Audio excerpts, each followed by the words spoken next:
Good morning. Welcome in my physics class. My name is Satyavijay Chaturvedi. Today we are going to study about the law of the parallelogram for vector addition.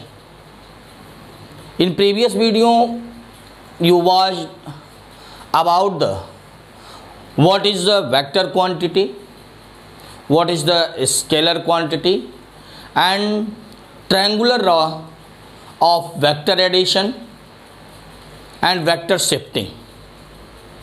But today we study about parallelogram law, the vector addition.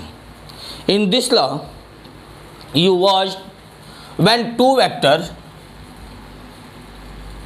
जब हमने आपको बताया कि जो पीछे आपने video देखा है वो पीछे का वीडियो वेक्टर स्टार्ट हो गया था।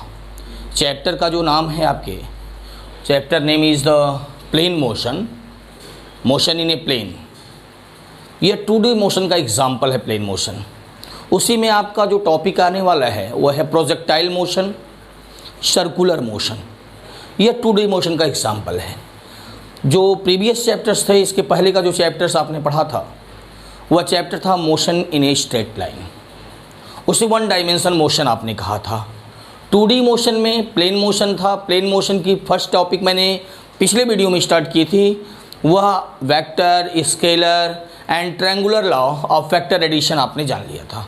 आज की जो टॉपिक है वह है parallelogram law of vector addition.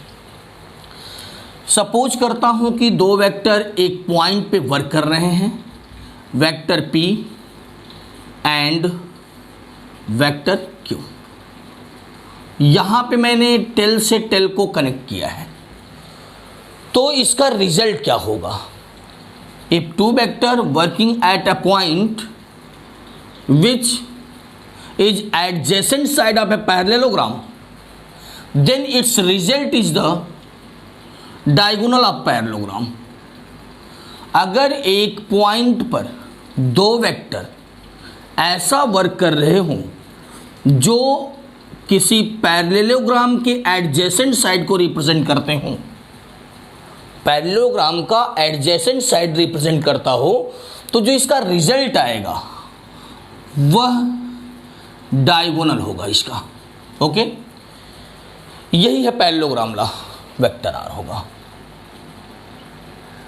आपको मैंने बताया क्या होता है पैरेललोग्राम लॉ। जब दो वेक्टर एक पॉइंट पर ऐसे वर्क कर रहे हों जो पैरेललोग्राम की एडजेसेंट साइड को रिप्रेजेंट करते हों, तो इसका रिजल्ट इसका डायगोनल होगा। यह इंपॉर्टेंट लॉ है। When two vector working at a point as a adjacent side of parallelogram, then its result is the diagonal of parallelogram। अगर एक पॉइंट पर दो वेक्टर ऐसा वर्क करें जो पैरेललोग्राम की एडजेसेंट साइड को रिप्रेजेंट कर रहे हों, तो उसका जो रिजल्ट होगा इसका डायगोनल होगा। Suppose the angle between two vector is the theta. First we draw a perpendicular line from the B at OA which intersect the line OA at D। जो मैंने कहा कि B से आपने एक परपेंडिकुलर लाइन ड्रा कर दिया और यह परपेंडिकुलर लाइन OA साइड को अगर आगे की तरफ आपने प्रोड्यूस किया तो एक पॉइंट डी है वहाँ इंटरसेक्ट करती है। ऐसा मैंने इसलिए किया क्योंकि मुझे रिजल्ट निकालने के लिए सिर्फ पाइथागोरस थ्योरम पता है, और पाइथागोरस थ्योरम राइट, जैसे हमने पिछले वाले वीडियो में आपको ट्रायंगुलर लॉ बताया था, सेम वही कहानी यहाँ पे भी आएगी। तो मैंने क्या किया कि एक परपेंडिकुलर लाइन ड्रा कर दिया, और यह परपेंडिकुलर लाइन ड्रा किया तो यह एक right triangle B D O हो गया। Right triangle B D O लिखेंगे। In right triangle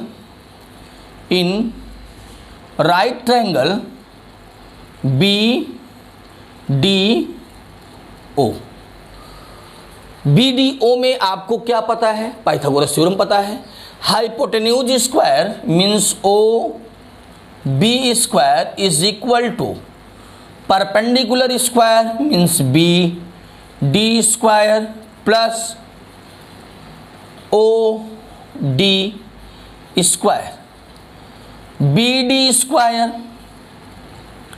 plus OD, जो OD साइड है इसको आप OA प्लस AD लिख सकते हो, OA प्लस AD, क्योंकि वैल्यू OA की हमें पता है, OA प्लस AD का होल स्क्वायर, OB स्क्वायर, और OB square is equal to BD square plus A plus B के होल स्क्वायर से इसको ब्रेक करता हूँ, A प्लस B का whole square, A plus B का होल स्क्वायर होता है A square plus B square माने इसका square plus 2OA into AD।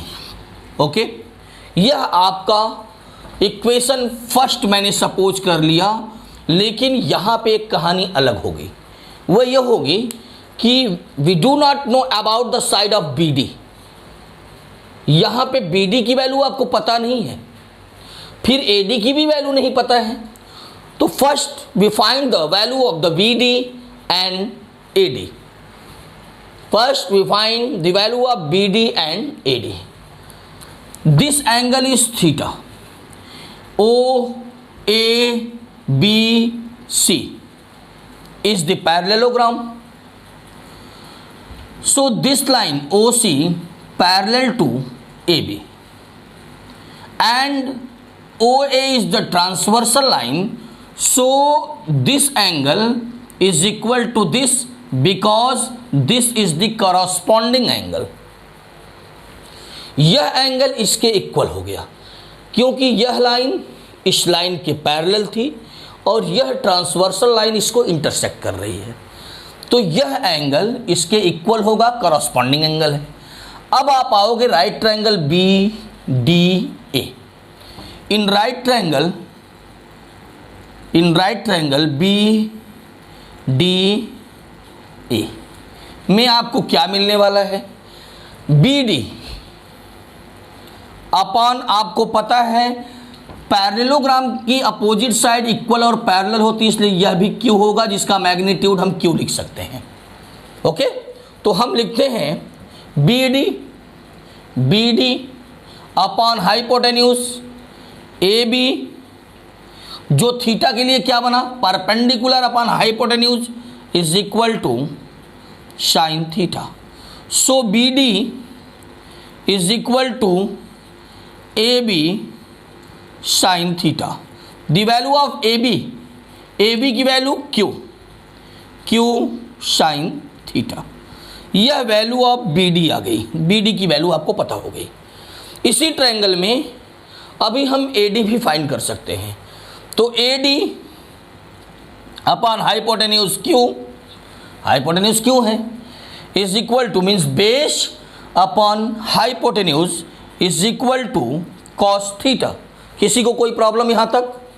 मैंने कहा आपने लिखा BD, इस थीटा के लिए यह एंगल 90 डिग्री का है तभी तो राइट एंगल ट्रायंगल हुआ, तो इसके लिए यह थीटा क्या हो गया, यह थीटा एंगल हो गया, तो यह बेस बन गया, base upon hypotenuse is equal to cos theta. Okay, आप लिख क्या सकते हो इसको, AD is equal to Q cos theta.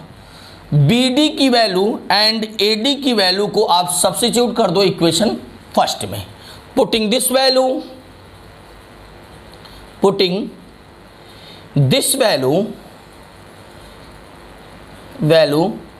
In equation first. इस वैल्यू को मैं फर्स्ट इक्वेशन में सब्स्टिट्यूट करता हूं। फर्स्ट इक्वेशन है क्या, OB square is equal to BD square plus OA square plus AD square plus 2OA into AD। Okay, इस value को अब यहाँ से हम सारी वैल्यू यहाँ सब्स्टिट्यूट कर रहे हैं। ओ बी मीन्स हमें रिजल्ट फाइंड करना है, magnitude of R, magnitude of R means R square is equal to B D, value of B D, value of B D, what is the value of B D?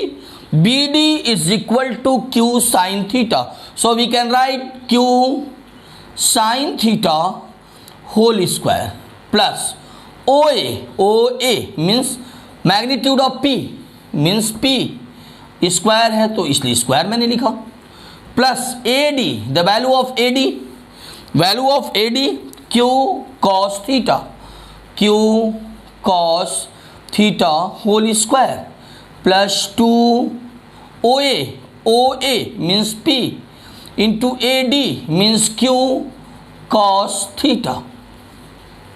Okay, यहाँ तक तो किसी students को कोई problem नहीं होनी चाहिए।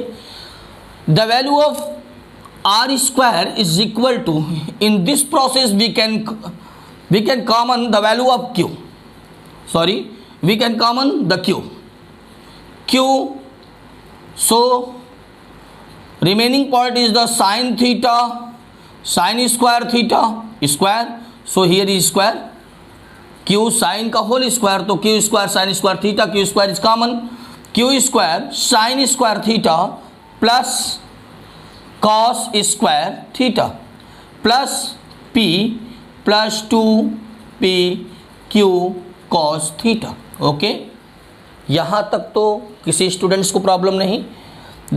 Bye trigonometry Q square we know that sine square theta plus cos square theta is equal to 1 into P square plus 2p Q cos theta. R square is equal to P square plus Q square plus 2p Q cos theta. यह आपका result आता है जब आप parallelogram law से connect करते हो दो वेक्टर को। अगर दो वेक्टर किसी डायरेक्शन में दिए हों या वेक्टर p हो और एक वेक्टर यह q दे रखा हो तो हम इसको पैरेललोग्राम से कनेक्ट कर सकते हैं कि p ड्रा करते हैं, p का अगर हम टेल चाहें q के टेल से कनेक्ट कर सकते हैं। हमने कनेक्ट किया, रिजल्ट फाइंड करने के लिए इसका पैरेललोग्राम बनाते हैं और डायगोनल को ज्वाइन करते हैं, यही इसका रिजल्ट हो जाता है। तो आपने रिजल्ट देख लिया कि R square is equal to P square plus Q square plus 2p Q cos theta. कभी कभी न्यूमेरिकल्स में पूछ सकता है आपसे कि direction of result from first force, first vector p से रिजल्ट की डायरेक्शन क्या है, मीन्स अल्फा हम सपोज करते हैं, इस अल्फा की वैल्यू क्या होगी। अगर इस अल्फा की वैल्यू न्यूमेरिकल्स में पूछ लेता है आपसे तो इसके लिए हम एक फार्मूला क्या मिलेगा, हमें फार्मूला मिलेगा अगर हमको डायरेक्शन पता करना है रिजल्ट का फर्स्ट वेक्टर से, सेकेंड वेक्टर से फाइंड करना होता तो थीटा माइनस अल्फा हो जाता। फर्स्ट वेक्टर से अगर आपने अल्फा सपोज किया होगा तब, अगर फर्स्ट वेक्टर से रिजल्ट की डायरेक्शन अल्फा एंगल पे आपने सपोज किया तो सेकेंड वेक्टर से कितना आएगा, थीटा माइनस अल्फा होगा। ओके, तो पहले मैं अल्फा फाइंड करता हूं, अल्फा। तो अल्फा डायरेक्शन के लिए हम tan थीटा फाइंड करते हैं। जब भी डायरेक्शन मुझे फाइंड करना हो न्यूमेरिकल्स में तो उसका टेंजेंट फाइंड कर लेते हैं।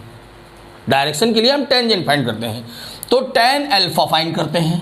tan alpha is equal to, formula होता है परपेंडिकुलर अपॉन बेस। अल्फा के लिए परपेंडिकुलर राइट ट्रायंगल में बी डी अपॉन बेस कितना है सर, ओडी, और ओडी को आप लिख सकते हो B D upon OD means होता है O A plus A D. Okay, tan alpha is equal to value of B D की वैल्यू कितनी है sir, value of B D की वैल्यू आपने फाइंड किया है क्यू साइन थीटा, लिखेंगे Q sine theta upon O A means P plus Q cos theta. यह आपका डायरेक्शन होता है रिजल्ट का फर्स्ट वेक्टर से। तो आपने जो रिजल्ट देखा फर्स्ट वेक्टर से, डायरेक्शन देखा यह है। In this parallelogram law you find the result of the r square is equal to p square q square plus 2p q cos theta and direction is this। When two vector acting the same direction, अगर दोनों vector P और Q एक ही direction में act हो, एक ही direction में work कर रहे हों, अगर दोनों वेक्टर सेम डायरेक्शन में एक्ट करते होंगे, यदि दोनों वेक्टर सेम डायरेक्शन में वर्क कर रहे हों, तो फॉर्मूला क्या बनता है, इसके कुछ केस हैं वो हम बता रहे हैं आपको। When two vector acting, when two vector A and B,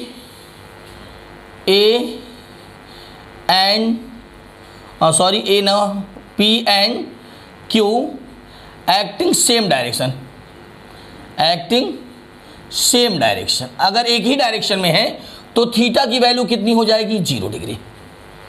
अरे भाई जिस डायरेक्शन में P एक्ट किया है उसी डायरेक्शन में Q भी एक्ट करता है, तो रिजल्ट निकालने का फॉर्मूला क्या है, रिजल्ट का फॉर्मूला है vector R square is equal to P square plus Q square, case first है यह, Q square plus 2PQ cos, same direction में एक्ट करेगा तो थीटा की वैल्यू, एक ही डायरेक्शन में दोनों वेक्टर सेम डायरेक्शन में वर्क कर रहे हैं, जो दो वेक्टर हैं वह उनका एक्शन किधर है, एक ही डायरेक्शन में है। अगर सेम डायरेक्शन में तो इसका मतलब एंगल कितना है, theta, 0 degree. So we can write here 0 degree. तो R square is equal to P square plus Q square plus 2PQ cos 0 value is 1। So we can write P plus Q का whole square is equal to R square, R is equal to P plus Q। तो एक चीज तो clear हो गई कि यदि दोनों वेक्टर सेम डायरेक्शन में वर्क करेंगे तो दोनों वेक्टरों को ऐड कर देंगे।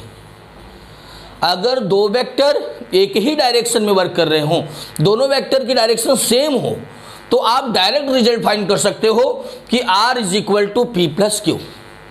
अगर कोई पर्सन ईस्ट में 5 न्यूटन का फोर्स अप्लाई किया, उसी डायरेक्शन में दूसरा 3 न्यूटन का फोर्स अप्लाई किया, तो टोटल फोर्स कितना अप्लाई हुआ, उसका रिजल्ट क्या आएगा, 5 + 3 होगा 8 न्यूटन।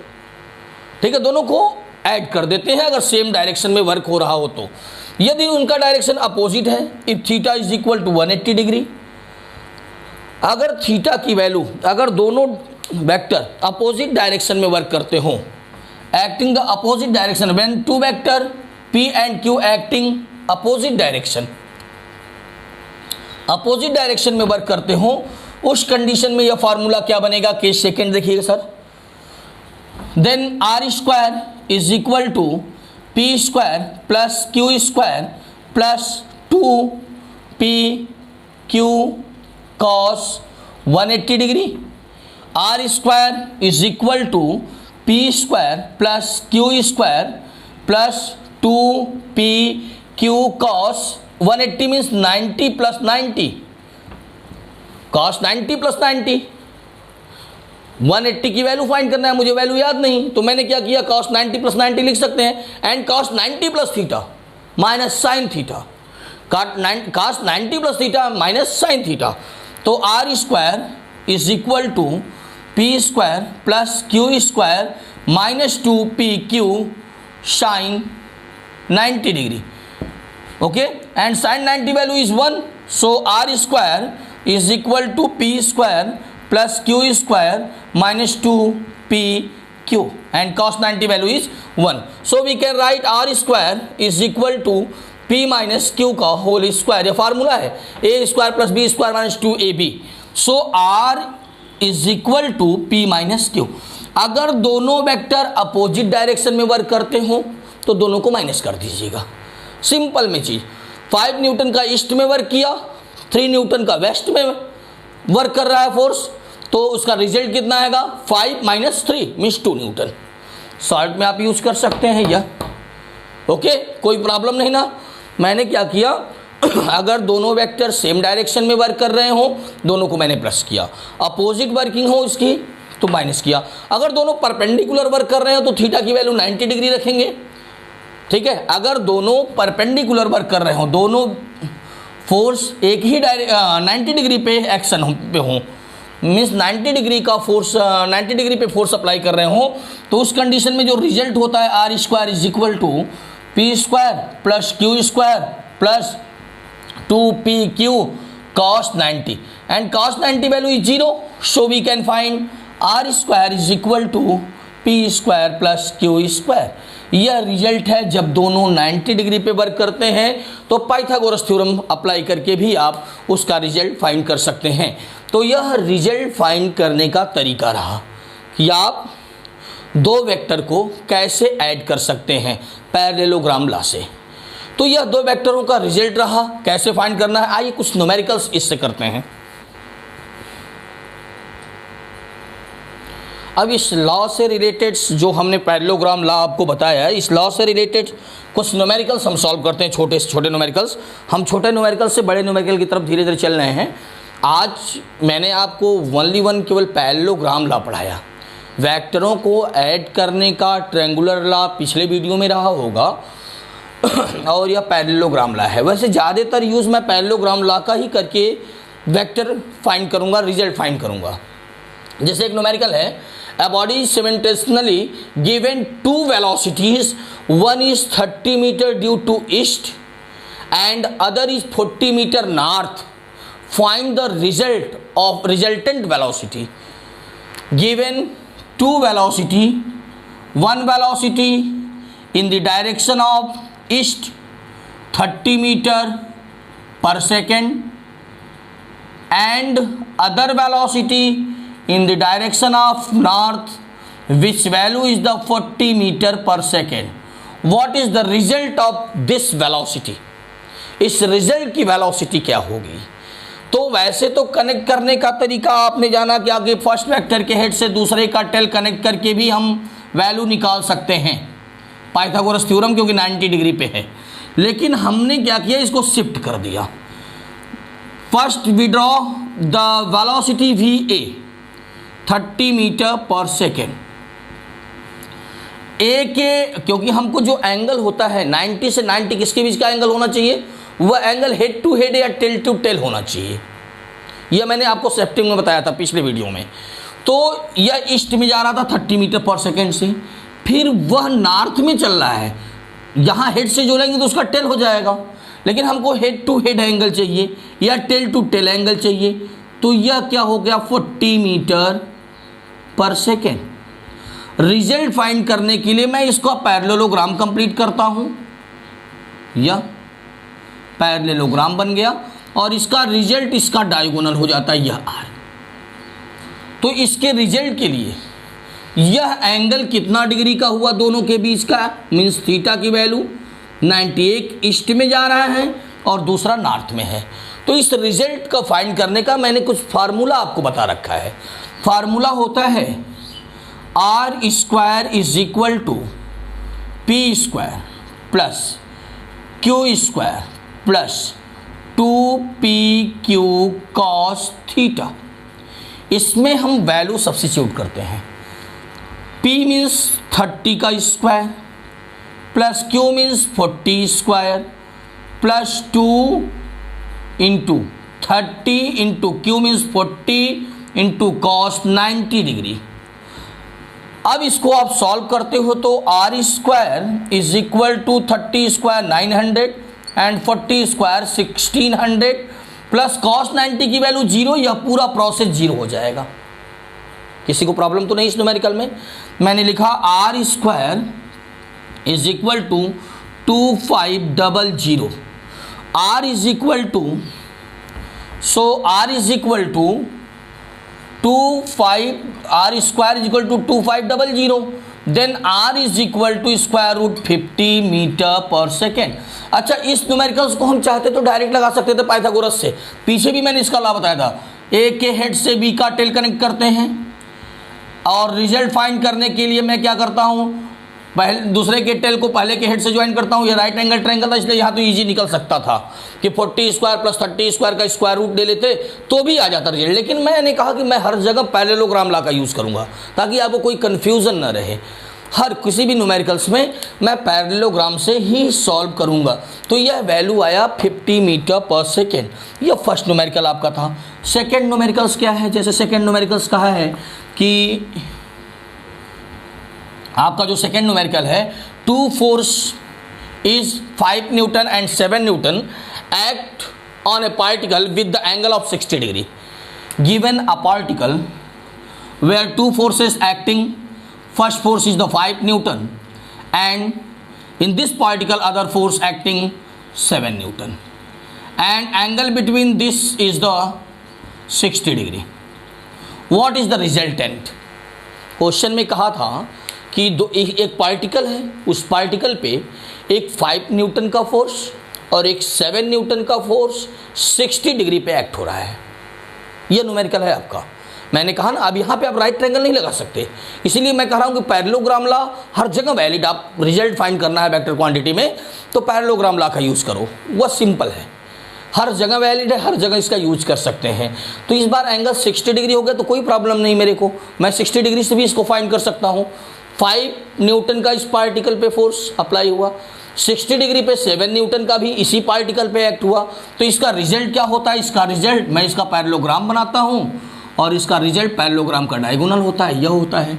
तो आपने क्या फार्मूला पढ़ रखा है? आपने पढ़ा है r² is equal to p² plus q² plus 2pq cos theta. Okay, यह फार्मूला है आपका, हमेशा यूज करना है। वैल्यू पुट करता हूं, p की वैल्यू है 5² प्लस q की value 7² plus 2 into p means 5, q means 7 into cos 60 degree. 5 5 जा 25, 7 7 जा 49 प्लस 70 मल्टीप्लाई करेंगे तो 5 2 जा 10, 7 जा 70, cos 60 की वैल्यू होती है 1/2 35। इन सब को मैंने ऐड कर दिया तो 25 प्लस 49 प्लस 35 को ऐड करेंगे, 19 carry 1, 4 4 16 18, 189 is equal to r²। r² is equal to value में गलत ऐड नहीं कर दिया सर, फिर से सॉरी, मैंने गलत किया है, ऐड लगता है 5 5 5 5 5 10 10 9 10 9 9 10 कैरी 1, 4 4 8 to 10 109, सही ना? इसका एडिशन 109 आया, तो r is equal to under root 109 और 109 का जो स्क्वायर रूट होगा 10 पॉइंट समथिंग आएगा, वही इसका आंसर होगा। समझ में आ गया सर कि यदि दो वेक्टर किसी पार्टिकल्स पे एक्ट हो रहे हों, एक्ट कर रहे हों, अप्लाई हो रहे हों, तो उनका जो रिजल्ट होता है पैरेललोग्राम का डायगोनल होता है। एक बढ़िया न्यूमेरिकल पे चलते हैं। अब ये तो छोटे छोटे न्यूमेरिकल्स थे जिसको मैंने किया, हम आगे के न्यूमेरिकल्स को देख रहे हैं। फिर here is two other numericals. First numerical is the two equal forces, their resultant equal to the either. What is the inclination between them? एक न्यूमेरिकल है कि टू इक्वल फोर्सेस, सपोज कर लीजिए टू इक्वल फोर्सेस क्या है, means P equal to Q, magnitude of P equal to magnitude of Q। आप कुछ भी सपोज करके चलो, मैं सपोज कर चलता हूँ x है और यह इक्वल है रिजल्टेंट के, इसके माने यही इक्वल है इसके रिजल्टेंट के भी, r के भी। दो इक्वल फोर्सेस उसके रिजल्टेंट के इक्वल आता है, तो इनके बीच में इंक्लिनेशन कितना है, एंगल कितना है, इस फोर्स के बीच का इंक्लिनेशन कितना होगा, थीटा इज व्हाट। क्वेश्चन था कि दो इक्वल फोर्स हैं, यह एक फोर्स P है और एक फोर्स मैग्नीट्यूड में इक्वल है, यह Q है। मैंने कहा दो इक्वल फोर्सेस मैग्नीट्यूड में हैं, यह Q है, और इसका रिजल्ट जो R आता है, रिजल्ट क्या होता है, पैरेललोग्राम का डायगोनल होता है, यह तो सबको पता है। यह भी कितना आता है, रिजल्ट भी वही है जो इनका रिजल्ट आपने सपोज किया था x, और अगर आपने इसको भी x किया तो यह भी x ही मिला। तो करा इंक्लिनेशन कितना है, थीटा की वैल्यू कितनी है, वैल्यू ऑफ थीटा कितनी है। तो मुझे जो फार्मूला पता है कि एक पॉइंट पे दो वेक्टर अगर फोर्स अप्लाई कर रहे हों जो एडजेसेंट साइड हो पैरेललोग्राम के, तो उसका रिजल्ट डायगोनल होता है, जिसका फार्मूला r² is equal to P² plus Q square plus 2pq cos theta. हमें थीटा की वैल्यू चाहिए, सबकी वैल्यू सब्स्टिट्यूट करो। आर को आपने क्या सपोज किया, यक्स, तो लिखिएगा यक्स स्क्वायर। पी भी आपने क्या सपोज करके रखा है, x, x square plus Q भी कितना है, x square plus 2 P means x into cos theta की वैल्यू मुझे चाहिए। तो x square is equal to x 2x square plus 2 यहाँ भी x into x square cos theta. इस दोनों प्रोसेस में कुछ कॉमन है। क्या कॉमन है सर, 2x स्क्वायर अगर आपने कॉमन किया तो 1 plus cos theta is equal to x square cancel, 1 plus cos of theta is equal to, transfer करेंगे 2 को तो 1/2। कोई प्रॉब्लम किसी को नहीं। Cos theta is equal to 1/2 minus 1, cos theta is equal to minus 1/2। अब कॉस किसकी value minus 1/2 होती है, देखिए आपको मिला cos theta is equal to minus 1/2 means cos 60 degree की वैल्यू होती है। लेकिन माइनस कॉस ट्रिग्नोमेट्री में आइएगा, किस क्वाड्रेंट में माइनस होता है, सेकंड में और थर्ड में भी। तो सेकंड में हम जाते हैं तो 180 minus 60, cos theta is equal to cos 180 minus 60 means cos 120 degree is equal to cos theta means theta is equal to inclination 120 degree आया। ओके, तो जो इंक्लिनेशन था उसका कितना रहा, 120 डिग्री का। क्वेश्चन क्या था कि एक पॉइंट पे दो इक्वल फोर्सेस वर्क कर रही, जिसका मैग्नीट्यूड उसके रिजल्ट के इक्वल आता है, माने इसके दोनों फोर्सेस इक्वल हैं और रिजल्ट भी इक्वल है, तो इंक्लिनेशन क्या होगा, यह हुआ। ठीक सर, तो यहाँ से हम एक न्यूमेरिकल और बढ़िया एनसीईआरटी एग्जाम्पल करते हैं। एनसीईआरटी एग्जाम्पल एक आपके सामने मैंने दिया है कि a motor boat is racing towards the north. अच्छा, हम पहले मैप को देखते हैं।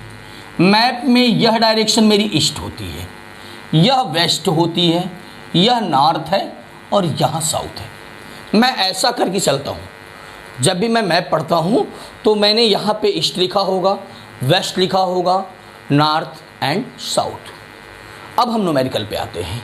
करें a motor boat is racing towards the north at 25 kilometre means north की डायरेक्शन कहाँ पे, अपवर्ड डायरेक्शन, मैंने अपवर्ड कहा है, तो इसका मतलब आप लिख सकते हो यह 25 किलोमीटर नॉर्थ। देखिए कैसे बनाता हूँ मैं, यह मैंने बना दिया एक्सिस, यह ध्यान दीजिएगा सर इसको थोड़ा सा, यह मैंने एक्सिस ड्रॉ कर लिया है। अब इसमें यह नॉर्थ हो गया, यह ईस्ट हो गया, यह वेस्ट हो गया, यह साउथ हो गया। तो जो बोट चल रही थी वो नॉर्थ डायरेक्शन में जा रही थी 24 किलोमीटर पर आवर से, यह बोट जा रही थी। फिर कह रहा है and water current in region in the 10 kilometer in the direction of 60 degree east of south.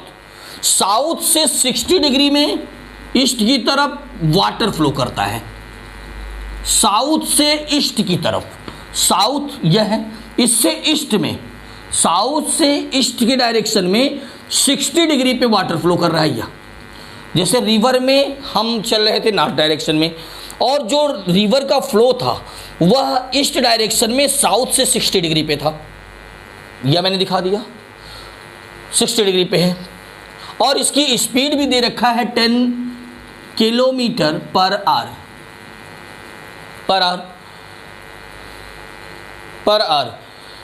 In the direction of the 60 degree east to south. Find the result of velocity. अच्छा, result क्या होगा इसका, result इसका diagonal होगा। अगर मैं इसको ऐसा ड्रा कर दूं,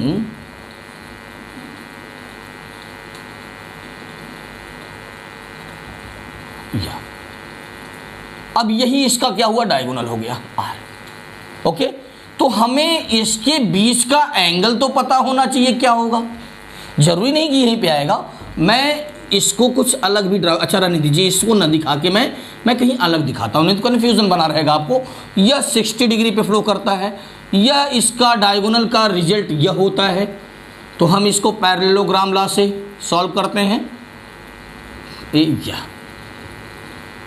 अब हमें पता क्या होना चाहिए, दोनों फोर्सेस के बीच का एंगल। यह एक स्ट्रेट लाइन है जिस पे 180 का एंगल फॉर्म होता है। यह 60 निकल चुका है, तो इसके बीच का एंगल, दोनों फोर्स के बीच का एंगल कितना बचा, 120। अब आप क्वेश्चन सॉल्व कर सकते हैं। आपको P पता है, आपको Q पता है, आपको थीटा पता है। रिजल्ट क्या होता है, उसका डायगोनल होता है। यह क्या फार्मूला है रिजल्ट का, R square is equal to P square plus Q square plus 2p q cos 120 degree. R square is equal to P square means 10 का square, Q square means 25 square plus 2 into 10 into 25 into इसकी value होती है -1/2 को आप solve कर लेना। यह आपका आंसर होगा, रिजल्ट फाइंड करना। तो इससे रिलेटेड जितने भी न्यूमेरिकल वेक्टर से आएंगे, अभी मैं वेलोसिटी का नहीं बताया, जो रिलेटिव वेलोसिटी जब 2D में हो। 1D का रिलेटिव वेलोसिटी का न्यूमेरिकल्स मैंने सॉल्व करवाया है।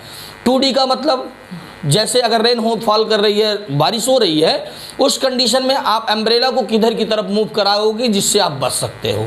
तो ये 2D से रिलेटेड न्यूमेरिकल मैं एक वीडियो अलग से बनाऊंगा, उसका न्यूमेरिकल्स करवाऊंगा, वो अलग होगा। लेकिन आज जो मेरी टॉपिक थी वह था केवल पैरेललोग्राम लॉ और उससे रिलेटेड न्यूमेरिकल्स। आगे की जो टॉपिक होगी वह रिजोल्यूशन ऑफ वेक्टर। अगली जो वीडियो बनाएंगे हम वह resolution of vector. Resolution of vector means एक वेक्टर को 2 पार्ट्स में कैसे हम डिवाइड कर सकते हैं, और वेक्टर का subtraction of vector and some numericals. इसके बाद जो वीडियो बनेगा वह होगा आपका प्रोडक्ट ऑफ वेक्टर। तो दो वेक्टरों का प्रोडक्ट, डॉट प्रोडक्ट और क्रॉस प्रोडक्ट आएगा। मीन्स दो वेक्टरों का प्रोडक्ट वेक्टर भी हो सकता है, स्केलर भी हो सकता है। इसका एक अलग वीडियो होगा।